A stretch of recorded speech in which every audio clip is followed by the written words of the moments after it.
तर शेतकरी मित्रांनो, तर मी आज पीरवाडामध्ये आलेलो होतो आणि शेतला तोड करत असून शेतचं नाव आयाच शेख आहे आणि शेत आपल्याला शेतीबद्दल माहिती देणार आहे. ते शेत किती जाते दोन्ही करदात करून राहिले पहिले. दोनही करदात करून राहिले. आणि कोणती जातची शेती? ही शेरी जातीची बैल आहे. शेरी जातीची बैल आहे. हे पाहू शकता आपण व्हाईट कलरमध्ये आहे.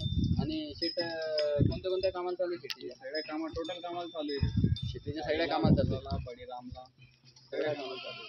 तर शेत काय किंमत ठेवली यांच्यावर? यांची किंमत सांगू राहिली आपण 95,000 रुपये. आपल्याला देणं आहे 81,000 रुपये. 81,000ला आपल्या पीरवाडामध्ये दिलं नाही. तर शेत तुमचा नंबर आणि पत्ता सांगून द्या. आपला नंबर घ्या 70 30 23 15 04. आपला गाव पीरवाडा, तालुका फुलंब्री, जिल्हा औरंगाबाद. हे पहिलं काल वडोद बाजारला पण येणार आहे. तिथं पण येऊन बाजारमध्ये तुम्ही राहील उद्या. शेतची धावण पण असते वडोद बाजारमध्ये. तिथं पण येऊन तुम्ही खरेदी करू शकता. तर मागून दाखवून द्या जोडी. मागून पुढून पहिलं बैल दाखवून द्या. हाता पायात पुरे क्लिअर आहे. आणि व्यवहारमध्ये अजून पुन्हा कमी जास्त होऊन जाईल. व्यवहारमध्ये अजून 2-4 हजार इकडे तिकडे होऊन जाईल. तर धन्यवाद.